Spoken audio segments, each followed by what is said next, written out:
अखंड ज्योति नवंबर 2021। शीर्षक है भारत में सूर्य उपासना। भौतिक रूप से वैज्ञानिकों के लिए सूर्य मात्र एक जलता हुआ आग का गोला भर है जिसमें हीलियम और हाइड्रोजन की रासायनिक क्रियाएं चलती रहती हैं, जबकि सूक्ष्मतर स्तर पर ज्योतिष में सूर्य ग्रहों के अधिपति हैं और कारण स्तर पर ब्रह्मांड के केंद्र तथा उसके उद्गम हैं। आध्यात्मिक रूप से सूर्य व्यक्ति की आत्मा है। वेदों में सूर्य को जगत की आत्मा कहा गया है। आश्चर्य नहीं है कि भारत में गायत्री महामंत्र के रूप में सूर्य उपासना इसकी आध्यात्मिक संस्कृति के केंद्र में रही है। सूर्य उपासना की विशेषता इसकी सरलता एवं सार्वभौमिकता में है, जो विश्व के हर कोने में किसी न किसी रूप में प्रचलित मिलती है। यह सूर्य के प्रकृति के अधिपति होने के कारण स्वाभाविक भी है। प्रारंभिक दौर में मनुष्य का जीवन प्रकृति की गोद से ही शुरू हुआ था। भारत में वैदिक काल में सूर्योपासना व्यापक रूप से प्रचलित रही। वेदों में सूर्य को विविध नामों से पुकारा गया है, जैसे सूर्य, सविता, मित्र, विष्णु, पूष्ण, अश्विन, आदित्य, रोहिता आदि। वेदों के अनुसार सूर्य की उपासना मनुष्य को हर तरह की अशुद्धि एवं पाप से मुक्त कर देती है। यह मनुष्य को रोग मुक्त कर देती है। असाध्य नेत्र रोगों का इसकी किरणों से उपचार होता है। वैदिक युग में गायत्री महामंत्र के रूप में सूर्य उपासना देव संस्कृति के केंद्र में आ गई थी। उपनिषदों में सूर्य का पुरुष के रूप में विकास हुआ है। प्राण, आत्मा, ब्रह्म, प्रजापति के रूप में सूर्य का प्रतिनिधित्व इसके आध्यात्मिक स्वरूप को इंगित करता रहा है। सूर्य को परम सत्य ब्रह्म के साथ एक मान करके देखा जाता है और साथ ही ओंकार के रूप में सूर्य की समतुल्यता परिभाषित होती है।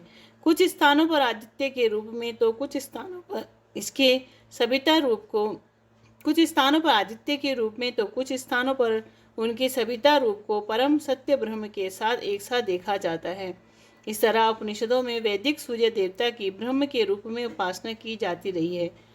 कठोपनिषद में सूर्य की आदित्य के रूप में प्रशंसा है, जिसमें इसे स्वप्रकाशित माना गया है, जिसको जानने से मनुष्य मृत्यु के भय से मुक्त हो जाता है तथा मृत्यु पर विजय प्राप्त कर लेता है। सूर्य की प्रातः, सायं, दोपहर की उपासना मन को शुद्ध करती है। सूर्य की उपासना सांसारिक इच्छाओं को भी पूरी करती है। छांदोग्य उपनिषद में सूर्य के माध्यम से पुत्र प्राप्ति की बात कही गई है।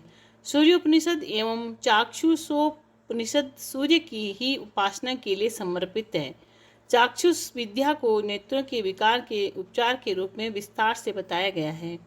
सूर्योपनिषद में सूर्य को आत्मबोध प्रदान करने वाला, स्वास्थ्य, समृद्धि और पवित्रता देने वाला बताया गया है। कौशिकी और मैत्री उपनिषदों में सूर्य उपासना की विधि को जप, अर्घ्य, आचमन, प्राणायाम, मार्जन एवं यौगिक अभ्यास के रूप में बताए गए हैं। ब्राह्मण, आरण्यक और उपनिषद सूर्य भगवान की श्रेष्ठता को ही प्रतिपादित करते हैं। श्रोत्र काल से होकर महाकाव्य काल का समय आया, जिसमें उपनिषद के अवैयक्तिक एवं अमूर्त सूर्य ने एक वैयक्तिक एवं मूर्त स्वरूप धारण किया, जिसके फलस्वरूप सूर्य भगवान के मानवीय स्वरूप का तथा सूर्य देवता का सौर संप्रदाय के रूप में विकास हुआ। रामायण महाकाव्य में भी सूर्य उपासना के विविध रूप मिलते हैं। भगवान राम, लक्ष्मण एवं सीता माता हाथ उठाकर सूर्य की उपासना किया करते थे। भगवान राम का जन्म सूर्य वंश में हुआ था। श्रवण कुमार के माता पिता प्रातः सायं सूर्य उपासना करते थे। ऋषि अगस्त्य ने भगवान राम को रावण को परास्त करने के लिए आदित्य हृदय स्तोत्र का पाठ बताया था, जो सूर्य उपासना का एक उच्च स्तरीय प्रयोग था। इसमें सूर्य को ब्रह्मा, विष्णु और महेश से भी महान बताया गया है, क्योंकि वे सभी प्राणियों के सृजता, पालक, पोषक तथा संहारक हैं। रामायण के अतुल्य योद्धा बजरंग बली हनुमान ने गुरु के रूप में सूर्य भगवान से ही आध्यात्मिक ज्ञान प्राप्त किया था। महाभारत काल के ग्रंथों में सूर्य उपासना जीवंत रूप में विद्यमान मिलती है। कुंती, द्रौपदी, कर्ण, संवर्ण, अरवस्तु उस काल के प्रख्यात सूर्य उपासक थे। वनवास काल में ऋषि धौम्य ने युधिष्ठिर को अष्टोत्तर शतनाम सूर्य स्तोत्र दिया था। यह पांडवों को भूख की पीड़ा से मुक्त रखता था। इसके प्रातः और सायं एक बार पाठ से व्यक्ति की सारी सांसारिक इच्छाएं पूर्ण होती थी और अंततः वह मुक्ति का अधिकारी बनता था। सूर्य को मोक्ष द्वार भी कहा गया है। इस स्तोत्र में सूर्य के कई नाम बताए गए हैं, यथा अश्वत्थ, शाश्वत, पुरुष, सनातन, सर्वदी, अनादि, प्रशांतात्मा, विश्वात्मा आदि। भगवान कृष्ण गीता में कहते हैं कि परमात्मा ने कर्म योग का ज्ञान सूर्य को दिया। तत्पश्चात सूर्य ने मनु और मनु ने इक्ष्वाकु को दिया और सूर्य वंश इस तरह आगे बढ़ा। वस्तुतः सूर्योपासकों का स्वतंत्र संप्रदाय इस काल में उभर चुका था। युधिष्ठिर ने एक ऐसे समूह में अंतर क्रिया की थी। माता कुंती से कर्ण का जन्म सूर्य भगवान के मानवीयकरण को दर्शाता है। मौर्य और शुंग टेराकोटा, पक्की मिट्टी से मूर्ति बनाने की कला एवं सिक्कों में पुरातात्विक साक्ष्य इस विकास का प्रमाण देते हैं। इस तरह वैदिक और काव्य काल की सूर्य उपासना पूर्व पौराणिक काल में आगे बढ़ती दिखती है।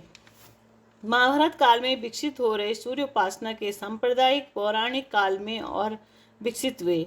पुराण काल में सूर्य मंदिर, सूर्य प्रतिमाओं, सूर्य तीर्थ, सूर्य भक्त, सूर्य व्रत एवं तप तथा सौर धर्म के व्यापक विवरण मिलते हैं। मार्कंडेय पुराण सूर्य के गुणों का वर्णन करते हुए इसे ज्ञान का सागर, अंधकार का भंजन, ईश्वर एवं सृष्टि का कारण बताता है। अग्नि पुराण सूर्य को भगवान विष्णु की अभिव्यक्ति एवं समस्त कार्यों का मूल कारण बताता है। मत्स्य पुराण ब्रह्मा, विष्णु, सूर्य और शिव की उपासना का वर्णन करता है तथा इन्हें अभिन्न बताता है। ब्रह्मवैवर्त पुराण सूर्य उपासना का एक मंत्र देता है और इसे त्रैलोक का नेत्र, ब्रह्मांड का प्रमुख, इष्टदेव, सारे कार्यों का बीज तथा करुणा की प्रतिमूर्ति बताता है। ब्रह्मांड पुराण में सूर्य को विश्व की सारी क्रियाओं का कारण माना गया है। इसमें उल्लेख आता है कि दिन, रात, माह, वर्ष, ऋतुएं, युग सभी उसी के कारण है। यह हर प्राणी की शक्ति स्रोत है, सारे ग्रहों का नियंता और सृष्टि का पोषक है। यह हर प्राणी का शक्ति स्रोत, सारे ग्रहों का नियंता और सृष्टि का पोषक है। पद्म पुराण सूर्य का ब्रह्मा, विष्णु और शिव के रूप में वर्णन करता है। ब्रह्म पुराण में कहा गया है कि सूर्य अंधकार को दूर करता है एवं बिना सूर्य के पृथ्वी पर जीवन की कल्पना भी नहीं की जा सकती।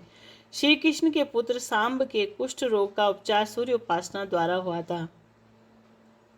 भविष्य पुराण में चंद्रभागा नदी के किनारे उनके द्वारा किए गए तप का विस्तृत वर्णन मिलता है। मुल्तान में रोग से मुक्त करने वाला यह सूर्य मंदिर स्थापित रहा। चीनी यात्री ह्वेनसांग और फारसी इतिहासविद अल बेरूनी भी इस मंदिर के अस्तित्व का एक ऐतिहासिक प्रमाण देते हैं। सूर्य उपासना का स्वर्णकाल राजसी संरक्षण में फला फूला। उस समय पूरा उत्तरी भारत सूर्य उपासना के प्रभाव में था। सबसे अधिक सूर्य मंदिर उत्तर पश्चिम और पश्चिमी भारत में पाए गए हैं। अफगानिस्तान, बंगाल, उड़ीसा, बिहार, उत्तर प्रदेश, मध्य प्रदेश और पश्चिमी भारत में प्राप्त चित्रों से स्पष्ट होता है। 8वीं सदी में कश्मीर का मार्तंड मंदिर और उड़ीसा का कोणार्क मंदिर सूर्य उपासना के महत्वपूर्ण केंद्र रहे। दक्षिण में भी इसका चलन रहा, जिसका इंडोनेशिया तक प्रसार रहा। वस्तुतः 7वीं से 12वीं सदी को भारत में सूर्य उपासना का स्वर्णिम दौर कह सकते हैं। बाद के पुराण और उपपुराण जैसे भविष्य, ब्रह्मा, स्कंद, वाराह, गरुण, विष्णु, धर्मोत्तर, भविष्योत्तर, सांब और कल्कि इसके वर्णन से भरे हुए हैं। मनतुंगा, मयूरा, बहुभूति, अमरसिंहा, शंकराचार्य, आनंदगिरी और आनंदगिरी आदि विद्वान भी इस प्रकार प्रकाश डालते हैं। सूर्य उपासना की परंपरा आज भी जारी है। संध्या वंदन, अर्घ्य व यज्ञ के साथ रविवार व्रत, अचल सप्तमी व्रत, सूर्य षष्ठी व्रत, मकर संक्रांति, रथ सप्तमी जैसे व्रतों के रूप में सूर्य उपासना ही प्रचलित है, लेकिन यह एक छोटे समूह तक सीमित है। साथ ही इसमें वैज्ञानिक दृष्टिकोण का भी अभाव है। ऐसे में सूर्य उपासना की महान सार्वभौमिक परंपरा के परिष्कार एवं विस्तार की आवश्यकता है। परम पूज्य गुरुदेव ने गायत्री महामंत्र को जन जन के बीच लोकप्रिय कर सूर्य उपासना को इसके वैज्ञानिक एवं व्यवहारिक स्वरूप के साथ लोक सुलभ किया है। आवश्यकता इसको जीवन में अपनाने व दूसरों को इसके लिए प्रेरित करने की है।